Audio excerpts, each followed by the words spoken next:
Sanksi berat dari FIFA kembali menimpa PSSI setelah pertandingan timnas Indonesia melawan Bahrain pada kualifikasi Piala Dunia 2026. Kali ini, PSSI didenda sekitar 400 juta rupiah dan harus mengurangi 15% kapasitas penonton di laga kandang berikutnya. Hukuman ini dijatuhkan karena perilaku diskriminatif sebagian supporter saat pertandingan tersebut. Pengamat sepak bola, Muhammad Kusnaeni, menilai bahwa ini adalah peringatan serius yang tidak boleh dianggap sepele. Menurutnya, fanatisme supporter Indonesia yang selama ini jadi daya tarik justru bisa berubah menjadi masalah jika tidak dikelola dengan bijak. Kusnaeni menyebut bahwa fanatisme supporter Indonesia telah menarik perhatian dunia, namun mulai menunjukkan gejala yang membahayakan. Di media sosial, banyak supporter yang menunjukkan reaksi berlebihan terhadap isu-isu seputar timnas atau klub. Fenomena ini menjadi indikasi bahwa sebagian pendukung belum memahami bagaimana menyalurkan semangat secara positif. Ia menegaskan bahwa jika hal ini dibiarkan, akan sulit bagi Indonesia untuk menjaga citra sepak bola yang sehat dan sportif. Sanksi FIFA ini bisa menjadi awal dari rentetan masalah jika PSSI tidak cepat bergerak. Langkah solutif pun diusulkan oleh Kusnaeni, yakni melalui edukasi yang konsisten kepada supporter. Ia menyarankan agar PSSI menggandeng pemain timnas dan figur publik untuk memberikan pesan-pesan positif. Sosialisasi ini perlu menyasar kelompok supporter baru yang mungkin belum lama mengikuti perkembangan sepak bola nasional. Menurutnya, kelompok inilah yang paling rentan terjebak dalam fanatisme yang salah arah. Edukasi tidak bisa dilakukan sekali dua kali, melainkan harus berkelanjutan dan menyentuh aspek emosional para pendukung. Selain edukasi, komunikasi langsung dengan kelompok-kelompok supporter juga dianggap penting. PSSI diharapkan turun langsung berdialog dengan simpul-simpul komunitas supporter demi membangun pemahaman yang lebih baik.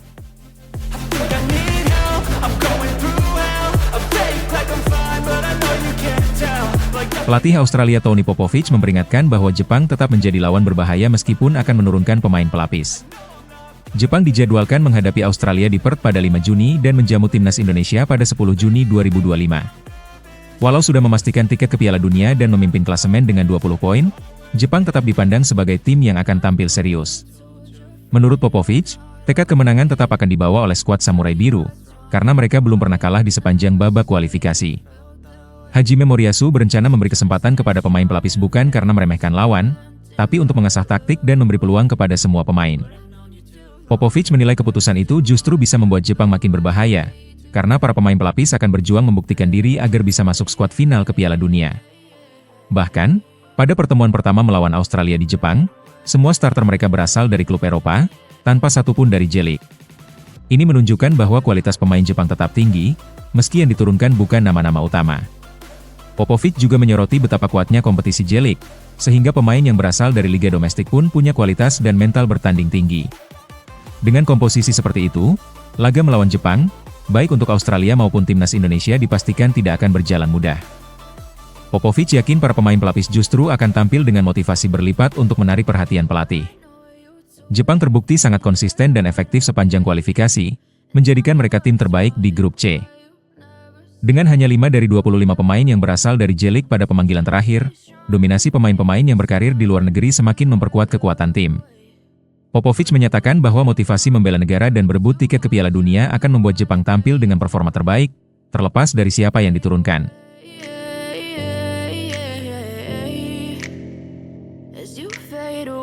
Tiga pemain abroad timnas Indonesia dirumorkan akan segera merapat ke Liga 1 Indonesia. Nama pertama yang mencuat adalah Jordi Amat, bek naturalisasi yang kini bermain untuk JDT di Malaysia. Kontraknya bersama JDT akan berakhir pada 31 Mei 2025, dan sejumlah rumor menyebutkan bahwa Persib Bandung tertarik untuk merekrutnya. Namun, pelatih Persib Bojan Hodak menilai negosiasi akan sulit karena Jordi memiliki kontrak dengan nilai besar di JDT. Selain Jordi, nama Sadil Ramdhani juga masuk dalam radar. Winger lincah berusia 26 tahun itu saat ini masih membela Sabah, klub Malaysia yang juga akan mengakhiri kontraknya pada akhir Mei 2025. Menariknya, Sadil beberapa kali memberikan kode lewat media sosial, seperti emoji hati biru yang identik dengan Persib Bandung. Bojan Hodak tak menepis rumor ini, tapi kembali menegaskan bahwa Sadil juga punya kontrak yang cukup mengikat secara finansial. Meskipun demikian, rumor kepindahan dua pemain ini tetap menjadi perbincangan hangat jelang bursa transfer. Nama ketiga yang santer dikabarkan bakal ke Liga 1 adalah Shain Patinama. Bek kiri berusia 26 tahun itu baru saja dilepas oleh Kassiupen, klub kasta kedua Liga Belgia, dan kini berstatus tanpa klub. Shain disebut-sebut menjadi incaran Bayangkara, klub yang memang sedang mencari tambahan kekuatan di lini belakang. COO Bayangkara, Sumarji, bahkan secara terbuka mengungkapkan ketertarikan dan mengaku telah meminta manajemen menghubungi agen Shine. Peluang ini dinilai lebih realistis karena status bebas transfer membuat Shine lebih fleksibel memilih klub. Berbeda dari Jordi dan Sadil yang masih terikat kontrak mahal di Malaysia, Shine justru punya potensi besar untuk segera berlabuh di Indonesia. Ketertarikan Bayangkara juga mendapat dukungan internal, selama Shine mau kembali ke tanah air.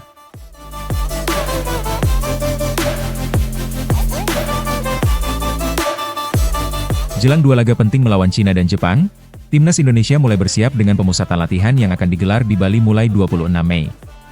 Kabar baik datang lebih awal, karena dua pemain kunci yakni Marcelino Ferdinand dan Asnawi Mangkualam sudah tiba lebih dulu di Bali. Marcelino memang tak bisa bermain melawan Cina karena akumulasi kartu, namun kehadirannya lebih awal menunjukkan keseriusannya untuk tetap berkontribusi di laga kontra Jepang. Sementara itu, kembalinya Asnawi ke Bali menimbulkan spekulasi bahwa sang bek Port FC berpeluang kembali masuk skuad setelah absen dalam dua jendela internasional terakhir.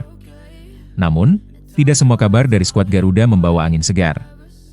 Marten Pas juga dipastikan absen dalam laga kontra Cina karena alasan yang sama dengan Marcelino, yakni akumulasi kartu. Di sisi lain, Kevin Dix justru menghadapi situasi yang lebih berat karena mengalami cedera hamstring yang membuatnya harus menepi hingga akhir Juni. Hal ini diperkuat oleh laporan Transfermarkt yang mencatat Dix baru bisa pulih sepenuhnya setelah 30 Juni, membuatnya nyaris pasti absen dalam dua laga penting tersebut. Ketidakhadiran Dix akan menjadi kerugian, mengingat peran vitalnya di lini pertahanan. Sementara itu, Dean James membawa kabar baik setelah sebelumnya sempat mengalami cedera di bagian hamstring. Bek 24 tahun milik Go Ahead Eagles ini telah dinyatakan cukup fit dan masuk dalam skuad pertandingan klubnya melawan PEC Zwolle. Kabar ini menjadi dorongan positif bagi Patrick Kluivert yang tengah mempersiapkan komposisi terbaik menghadapi dua tim kuat Asia. Pemulihan Dean James bisa menjadi solusi di tengah potensi absennya Kevin Dix, dan tentu memperkuat opsi di lini belakang Garuda. Dengan beberapa pemain sudah menyelesaikan musim mereka di klub dan mulai bergabung lebih awal, persiapan Timnas Indonesia bisa dimulai lebih matang.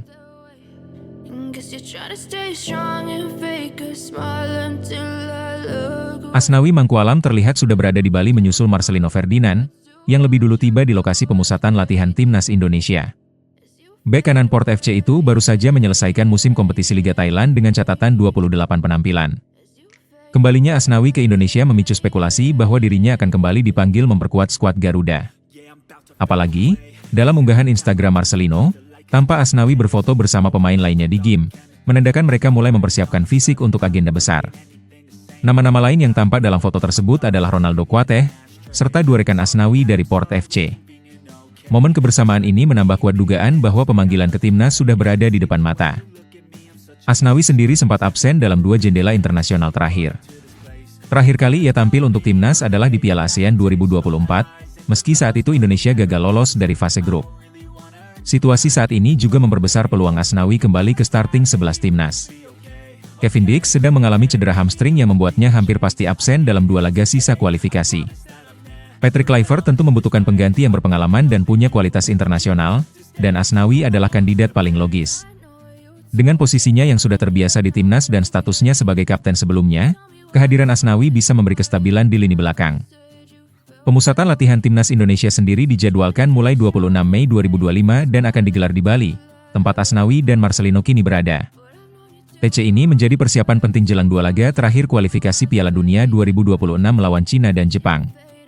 Dengan kemungkinan absennya beberapa pemain inti, wajah-wajah lama seperti Asnawi bisa jadi penentu. Jika dipanggil, ini bisa menjadi momen kebangkitan Asnawi setelah periode absen cukup lama dari skuad nasional.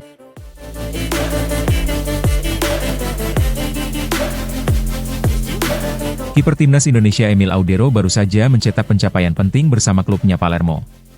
Ia sukses membantu tim asal Sisilia itu lolos ke babak playoff promosi Serie A musim ini. Dalam kemenangan 2-0 atas Frosinone, Audero tampil gemilang dan mencatat clean sheet ketiganya sejak bergabung. Hasil tersebut membuat Palermo dipastikan finish di posisi 7 klasemen akhir Serie B dan mengamankan tiket playoff. Namun di balik kabar baik itu, ada potensi tantangan bagi Timnas Indonesia. Jadwal playoff promosi Serie A kemungkinan membuat Emil Audero terlambat bergabung dalam pemusatan latihan yang akan dimulai 26 Mei 2025 di Bali. Jika Palermo lolos hingga partai final playoff, Audero bisa baru tersedia pada 1 Juni 2025, hanya 4 hari jelang laga kontra Cina. Kondisi ini membuat pelatih Patrick Kluivert harus mempertimbangkan rotasi lebih awal di posisi penjaga gawang. Absennya Marten Pas karena akumulasi kartu membuat peran Emil Audero sangat vital untuk laga lawan Cina. Timnas Indonesia akan menghadapi dua pertandingan krusial di bulan Juni 2025, melawan Cina dan Jepang dalam lanjutan kualifikasi Piala Dunia 2026. Ketersediaan Emil sangat penting, apalagi ia diproyeksikan sebagai kiper utama dalam laga besar ini. Kualitas dan pengalamannya di Italia jelas dibutuhkan untuk menahan gempuran lawan-lawan kuat. Meskipun begitu, belum ada tanda bahwa Emil akan absen. Saat ini, ia dalam kondisi fit dan tampil konsisten bersama Palermo. Semua pihak tentu berharap Audero bisa bergabung tepat waktu dan dalam kondisi siap bertanding. Apalagi, laga melawan Cina di SUGBK bisa menjadi penentu posisi Indonesia di klasemen. Mampukah Emil mengulang performa gemilangnya bersama timnas? Kita tunggu kiprahnya di bulan Juni mendatang.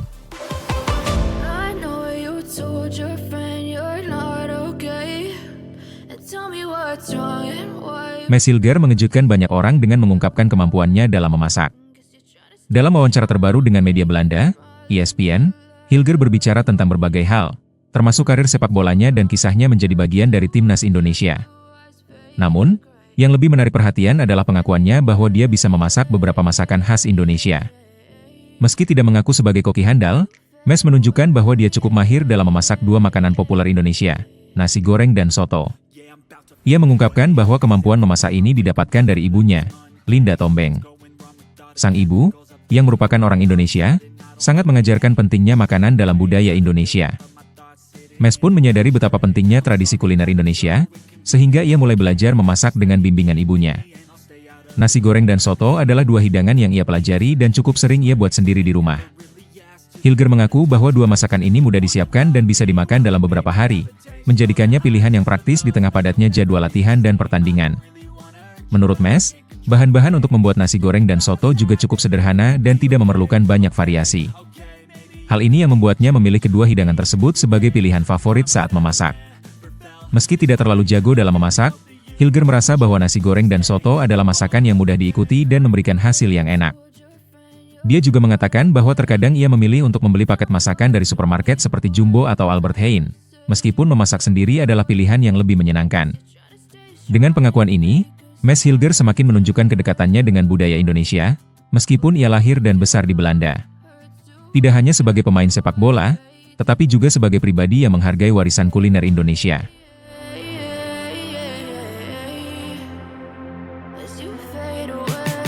Timnas Indonesia kini menghadapi sanksi dari FIFA setelah insiden yang terjadi di beberapa pertandingan sebelumnya.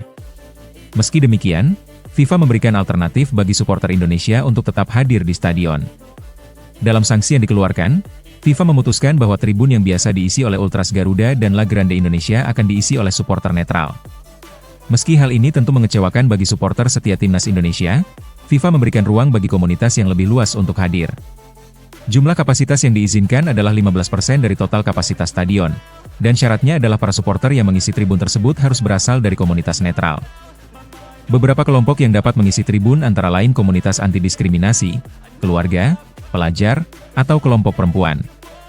FIFA berharap dengan langkah ini, atmosfer pertandingan tetap penuh semangat namun tanpa mengesampingkan nilai-nilai sportivitas dan anti-diskriminasi.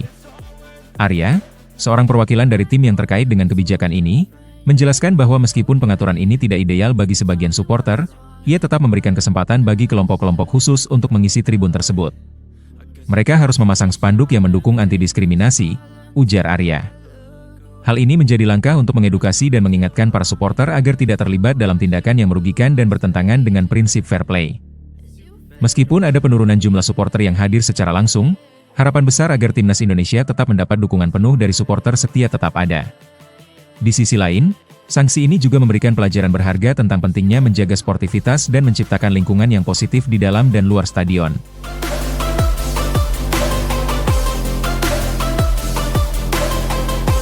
Marten Pas mengungkapkan bahwa ia tidak pernah menyesal telah memutuskan untuk membela Timnas Indonesia. Dalam sebuah wawancara di Instagram MLS, Pas bercerita tentang kedekatannya dengan sang nenek yang menjadi sumber inspirasi terbesar dalam hidupnya. Nenek Pas yang lahir di Kediri meninggal dunia beberapa tahun lalu. Namun pengaruhnya dalam hidup Pas sangat besar, terutama dalam pengambilan keputusan untuk membela Indonesia. Pas menceritakan bahwa pada tahun lalu, ia dihubungi untuk bergabung dengan Timnas Indonesia. Keputusan ini datang pada waktu yang tepat, dan Pas merasa bahwa ini adalah kesempatan untuk menghormati neneknya. Memberikan penghormatan kecil kepadanya adalah hal yang besar baginya, ujar Pas. Meskipun tidak lagi bersama, Pas merasa bahwa membela timnas Indonesia adalah cara untuk mewujudkan impian neneknya, sekaligus impian Pas sendiri yang menjadi kenyataan. Bagi Pas, hubungan dengan sang nenek sangatlah istimewa. Ia mengenang masa kecilnya yang penuh kenangan manis bersama sang nenek, termasuk memasak masakan Indonesia bersama-sama. Nenek saya adalah ibu baptis saya, jadi kami sering menjadi staf ketika saya masih kecil, katanya. Lebih dari sekadar hubungan keluarga, sang nenek juga menjadi guru sejarah bagi Pas. Ia menceritakan kisah-kisah tentang masa lalu, termasuk pengalamannya di kamp interniran Jepang selama Perang Dunia Kedua, yang semakin menguatkan ikatan emosional di antara mereka. Dengan 8 caps yang telah ia raih bersama timnas Indonesia, Pas kini siap untuk menghadapi 2 laga penting di putaran ketiga kualifikasi Piala Dunia. Sayangnya, Pas akan absen dalam pertandingan melawan Cina pada 5 Juni 2025 karena akumulasi kartu kuning. Namun ia berharap bisa kembali bermain melawan Jepang.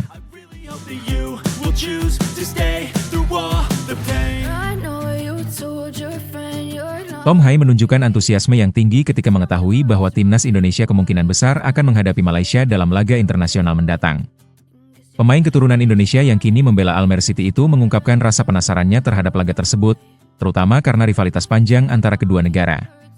Dalam wawancara di kanal YouTube The Highway, Tom menyebut bahwa laga seperti ini selalu menarik karena atmosfer dan tensi yang tinggi, meskipun hanya bertajuk laga uji coba. Menurut Tom, pertandingan Indonesia versus Malaysia bukan sekadar laga persahabatan biasa. Ia sudah memahami betapa panasnya duel kedua negara di lapangan, terlebih dengan sejarah persaingan yang panjang di level Asia Tenggara. Sebenarnya selalu bagus untuk bermain dalam laga seperti itu, katanya. Ia menambahkan bahwa pertandingan seperti ini bisa menjadi motivasi besar bagi para pemain untuk tampil maksimal dan mempersembahkan kemenangan bagi negara. Tom juga berharap jika laga ini benar-benar digelar, maka akan berlangsung di Stadion Utama Gelora Bung Karno, Jakarta.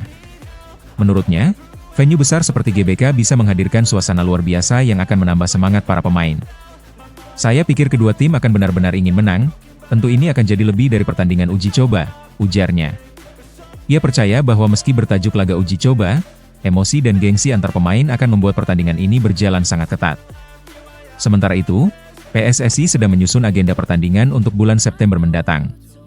Anggota Exco PSSI, Arya Sinulinga, mengungkapkan bahwa saat ini ada beberapa opsi termasuk ide menggelar mini turnamen yang melibatkan beberapa negara seperti Lebanon dan Malaysia.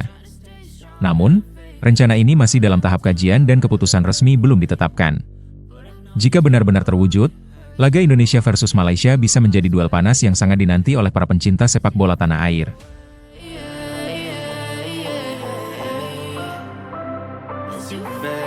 Menjelang laga penting antara timnas Indonesia dan Cina dalam lanjutan kualifikasi Piala Dunia 2026, kedua tim justru sama-sama mendapat sanksi dari federasi masing-masing. Jika Indonesia dijatuhi hukuman oleh FIFA akibat perilaku diskriminatif sebagian supporter saat menghadapi Bahrain, maka Cina juga mendapat sanksi dari AFC karena pelanggaran regulasi teknis dalam ajang Piala Asia U20. Kondisi ini membuat kedua tim tampil dengan bayang-bayang sanksi yang cukup mencoreng reputasi federasi masing-masing. Sanksi terhadap PSSI diumumkan usai investigasi FIFA terkait laga Indonesia versus Bahrain pada 25 Maret 2025. Dalam laporan yang diterima, FIFA merujuk pasal 15 tentang diskriminasi dan memutuskan bahwa Indonesia bersalah karena perilaku sebagian penonton yang melanggar prinsip inklusivitas. Imbasnya, PSSI didenda hampir 400 juta rupiah dan harus menutup 15% kapasitas stadion untuk laga kandang berikutnya, khususnya area tribun utara dan selatan. Ini tentu merugikan Garuda karena kehilangan sebagian dukungan langsung dari tribun saat menjamu Cina. Namun Cina pun tidak bisa bernafas lega. Federasi Sepak Bola Cina turut dijatuhi sanksi oleh Konfederasi Sepak Bola Asia karena melanggar peraturan terkait perlengkapan pertandingan. Dalam laga perempat final Piala Asia U20 melawan Arab Saudi, seorang pemain Cina kedapatan memakai sistem pelacakan elektronik yang menampilkan logo tim, produsen, dan sponsor secara berlebihan. Akibatnya, CFA dikenakan denda $3.000 Amerika atau sekitar 50 juta rupiah dan diwajibkan membayar denda itu dalam waktu maksimal 30 hari sejak keputusan dikeluarkan. AFC juga mengingatkan CFA bahwa jika pelanggaran serupa terulang, sanksi yang lebih berat bisa dijatuhkan. Meskipun pelanggaran ini terjadi di level junior, reputasi CFA tetap tercoreng karena kurang teliti dalam menerapkan regulasi pertandingan.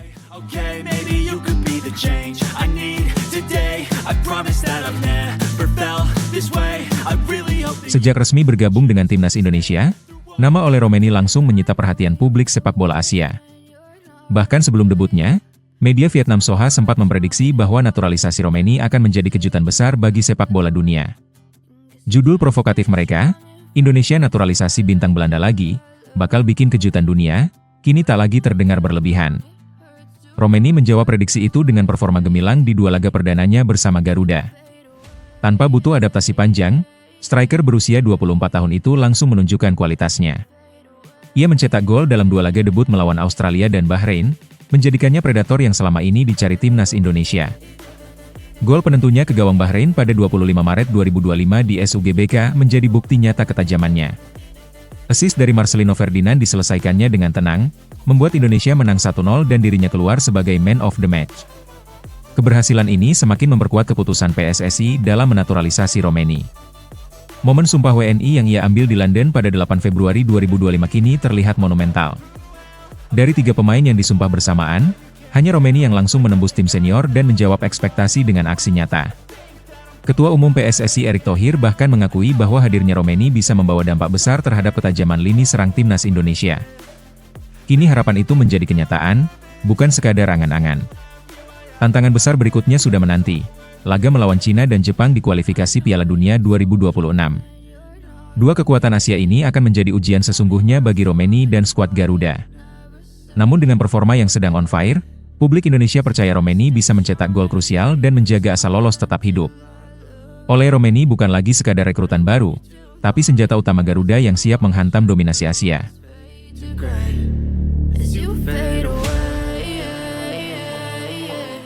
Karir para pemain diaspora timnas Indonesia yang sempat bersinar, kini mulai meredup di level klub Asia. Jordi Amat yang selama 3 musim menjadi andalan JDT, kini jarang tampil di skuad utama. Dari 24 laga musim ini, ia hanya bermain di 15 pertandingan dan performanya tidak seimpresif musim-musim sebelumnya. Padahal, Amat sempat menjadi simbol kesuksesan pemain Indonesia di Malaysia dengan koleksi 6 trofi bergengsi. Kini, nasibnya di JDT menggantung dan akan ditentukan dalam waktu dekat.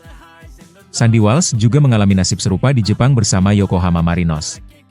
Meski sempat dipercaya tampil di J1 League dan AFC Champions League Elite, menit bermainnya terus menurun. Dari 8 penampilan total, hanya 3 yang ia lakoni sebagai starter. Saat laga penting melawan Al Nassr yang diperkuat Cristiano Ronaldo, ia bahkan hanya menjadi cadangan. Kondisi ini membuat posisi Sandy di klub mulai tidak aman, meskipun ia masih rutin dipanggil timnas oleh Kluivert. Performa Rafael Struijk di Australia juga menunjukkan tren menurun. Setelah mencetak 1 gol di 6 laga awal untuk Brisbane Roar, Struijk kehilangan tempat di tim utama. Dalam 12 laga terakhir, ia hanya tampil sekali selama 3 menit, dan lebih sering absen dari daftar pemain. Pelatih Ruben Zatkovic bahkan tak memberi penjelasan terkait hilangnya nama Struijk dari line-up. Situasi ini membuat masa depan Struijk di klub terlihat suram. Meski ketiganya kesulitan bersinar di level klub, Patrick Kluivert tetap memanggil mereka ke skuad timnas. Jordi Amat dan Rafael Struijk sempat dimainkan saat menghadapi Australia dan Bahrain pada Maret lalu, meski menit bermain mereka terbatas. Sementara itu, Sandy Walsh masih menjadi opsi utama di lini belakang. Namun, inkonsistensi mereka di klub memunculkan pertanyaan besar, apakah mereka layak tetap mengisi skuad inti saat menghadapi Cina dan Jepang?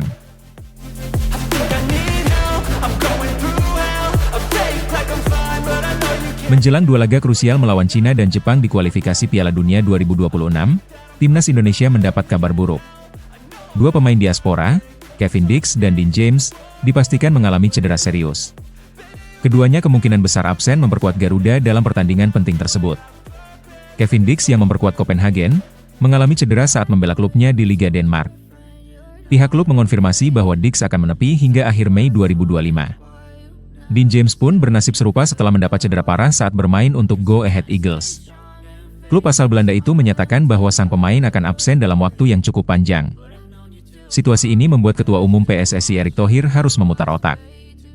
Dalam keterangannya kepada media, Erick mengaku tidak mengetahui detail cedera kedua pemain. Namun, ia menegaskan bahwa risiko cedera adalah hal yang tidak bisa dihindari dalam sepak bola. Erick Thohir menegaskan pentingnya memiliki kedalaman skuad yang mumpuni dalam menghadapi situasi seperti ini. Untuk menggantikan Kevin Dix di posisi bek kanan, timnas masih bisa mengandalkan Sandy Walsh. Sedangkan posisi bek kiri yang ditinggal Dean James kemungkinan besar akan diisi oleh Kelvin Verdong. Erick sudah sejak awal mengingatkan bahwa timnas harus memiliki 22 hingga 33 pemain berkualitas. Ini demi menjaga performa tim tetap stabil meskipun ada pemain yang cedera. Cedera Diggs dan James tentu menjadi pukulan bagi strategi pelatih Patrick Kluivert. Keduanya merupakan pemain yang disiapkan untuk menjadi starter dalam laga besar mendatang. Tanpa mereka, timnas harus cepat beradaptasi dengan komposisi baru di lini pertahanan. Persiapan fisik dan mental para pemain pelapis kini menjadi sangat krusial. Dengan tekanan tinggi melawan dua lawan kuat, kualitas rotasi pemain akan sangat menentukan hasil akhir Indonesia di dua laga penting ini.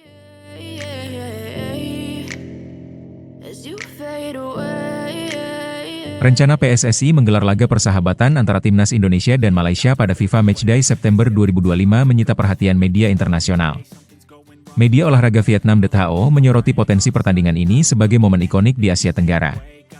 Rivalitas panjang antara Indonesia dan Malaysia disebut bukan sekadar pertandingan biasa, tetapi simbol kekuatan regional yang penuh gengsi.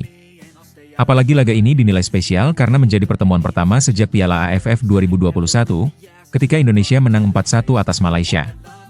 Ketua Umum PSSI, Erick Thohir, menyebut laga ini sebagai bagian dari strategi membangun mental dan kualitas timnas Indonesia. Setelah menghadapi Cina dan Jepang di kualifikasi Piala Dunia 2026, laga persahabatan September akan menjadi ujian lanjutan bagi skuad Garuda. Erick juga mengungkapkan bahwa Indonesia tengah mempertimbangkan beberapa lawan dari Timur Tengah seperti Lebanon dan Kuwait. Ini sebagai antisipasi jika Indonesia harus melalui babak kualifikasi keempat. Namun, Malaysia tetap dipertimbangkan karena faktor rivalitas dan tantangan emosional. Malaysia sendiri dinilai memiliki tim yang semakin solid dan kini ditangani pelatih baru dengan banyak wajah segar. Menurut Erick, hal ini membuat laga kontra Malaysia bisa menjadi uji nyali bagi anak asuh Patrick Kluivert. Jika disepakati, laga ini akan digelar di Indonesia bersama 1 atau 2 pertandingan lain melawan tim dari kawasan Timur Tengah. Erick juga membuka peluang mengadakan turnamen mini sebagai bagian dari persiapan jangka panjang timnas. Lokasi laga pun telah dipastikan akan berlangsung di tanah air untuk meningkatkan antusiasme publik. Vietnam disebut-sebut iri karena laga Indonesia versus Malaysia berpotensi besar menyedot perhatian kawasan. Meski DTHO tidak menyebutkan secara langsung, nada pemberitaan mereka menunjukkan kecemburuan terhadap eksposur besar yang akan dinikmati Indonesia dan Malaysia.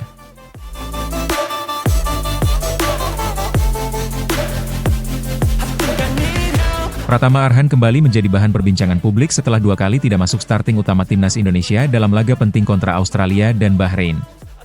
Ketidakhadiran Arhan memicu spekulasi bahwa dirinya mulai tersisih dari skuad utama pilihan pelatih Patrick Kluivert. Banyak yang mempertanyakan apakah keputusan tersebut murni pertimbangan taktik atau ada faktor non-teknis. Di tengah isu tersebut, nama Andre Rosiade ikut disorot. Ia sebelumnya sempat mengkritik keras dugaan keberadaan mafia di tubuh PSSI. Andre memang tidak menyebutkan nama secara langsung, namun pernyataannya menimbulkan dugaan kaitan dengan nasib sang menantu. Meski begitu, Andre menegaskan tidak pernah mencampuri urusan pelatih timnas, termasuk keputusan memanggil atau memainkan pemain. Ia menyatakan sepenuhnya menyerahkan hal itu pada Patrick Kluivert sebagai pelatih kepala. Dalam komentarnya, Andre juga membantah bahwa dirinya pernah mencoba intervensi demi kepentingan Arhan. Meski tidak mencampuri keputusan tim, Andre tetap membela performa Arhan. Ia menegaskan bahwa menantunya bukan hanya andal dalam lemparan ke dalam, tetapi juga telah berkembang dalam aspek permainan lainnya. Di klubnya, True Bangkok United, Arhan bahkan mencatatkan 4 assist dari kaki, bukan lemparan. Kemampuan crossingnya disebut semakin matang seiring bertambahnya jam terbang di Liga Thailand. Andre percaya Arhan kini lebih lengkap sebagai bek sayap modern yang memiliki visi dan teknik mumpuni. Dari kubu pelatih Patrick Kluivert, belum ada penjelasan resmi mengapa Arhan tidak dimainkan dalam 2 laga terakhir. Beberapa pengamat menduga sang pelatih sedang mencoba formasi baru atau memberi kesempatan pada pemain lain yang sesuai dengan gaya bermain cepat dan ofensif. Meski dicadangkan, Arhan tetap tampil konsisten di level klub dan belum memberi komentar apapun soal posisinya di timnas.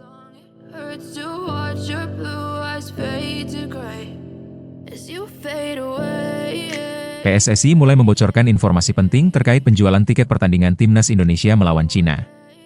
Anggota Komite Eksekutif PSSI Arya Sinulinga menegaskan bahwa penjualan tiket akan dimulai pada pertengahan Mei 2025. Meski belum menyebutkan tanggal pasti, Arya sudah meminta para supporter untuk bersiap mengikuti war ticket. Syarat utama untuk bisa membeli tiket adalah memiliki akun Garuda ID, platform digital resmi PSSI untuk manajemen data supporter. Dalam pernyataannya melalui kanal YouTube pribadinya, Arya mengingatkan publik agar segera membuat Garuda ID sebelum penjualan tiket dimulai. Hal ini dilakukan untuk menghindari kendala teknis saat proses pembelian berlangsung. Ia juga menekankan bahwa laga melawan Cina sangat penting dan antusiasme masyarakat diprediksi akan tinggi.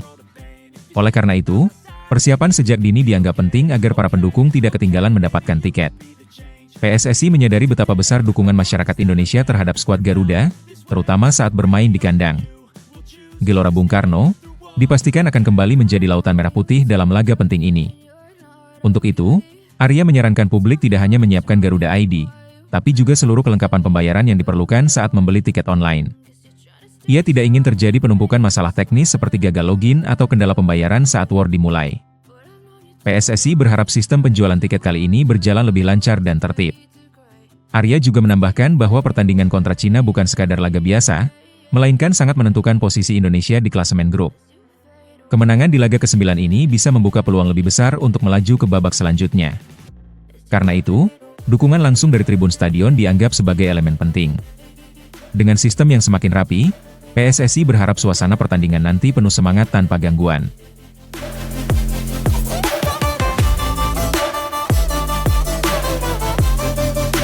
Pelatih Blackpool Steve Bruce memberikan pujian tinggi kepada Elkan Bagot usai sang pemain pamit dari klub. Bagot telah menyelesaikan masa peminjamannya dan kembali ke klub asalnya. Meski sempat mengalami cedera yang membuatnya absen di beberapa pertandingan, Bagot tetap tampil dalam 20 laga dan mencatatkan total 1.441 menit bermain. Bruce menyebut Bagot sebagai sosok profesional yang patut diteladani. Selain kontribusinya di lapangan, Bagot juga aktif dalam kegiatan sosial. Ia terpilih sebagai Community Champion oleh Blackpool dalam penghargaan akhir musim berkat dedikasinya membantu masyarakat setempat. Bruce menyoroti sisi kemanusiaan Bagot sebagai nilai lebih yang dimilikinya di luar lapangan. Ia menilai pemain berusia 22 tahun itu tidak hanya kuat secara fisik, tetapi juga punya karakter yang luar biasa. Steve Bruce, yang pernah menangani klub besar seperti Newcastle United dan Birmingham City, yakin Bagot akan menjadi back top di masa depan. Menurutnya, jika tidak mengalami cedera, performa Bagot di Blackpool bisa lebih maksimal lagi. Meski demikian, Bruce menegaskan bahwa kualitas Bagot sangat menonjol sebagai bek tengah. Ia menyatakan tidak ragu sedikit pun bahwa pemain timnas Indonesia itu akan berkembang pesat. Dia akan menjadi pemain bertahan yang sangat baik, kata Bruce. Kini, Elkan Bagot akan kembali berjuang di Ipswich Town dan bersaing memperebutkan tempat di skuad utama. Perjalanan karirnya masih panjang, dan pengalaman bersama Blackpool menjadi pelajaran berharga. Dukungan serta kepercayaan dari pelatih berpengalaman seperti Steve Bruce tentu akan menjadi modal moral yang besar. Dengan etos kerja dan profesionalisme yang tinggi, Bagot diharapkan bisa terus berkembang dan menjadi pilar utama di lini belakang timnas Indonesia. Para penggemar kini menantikan kiprah selanjutnya dari bek bertinggi 1,9 meter ini.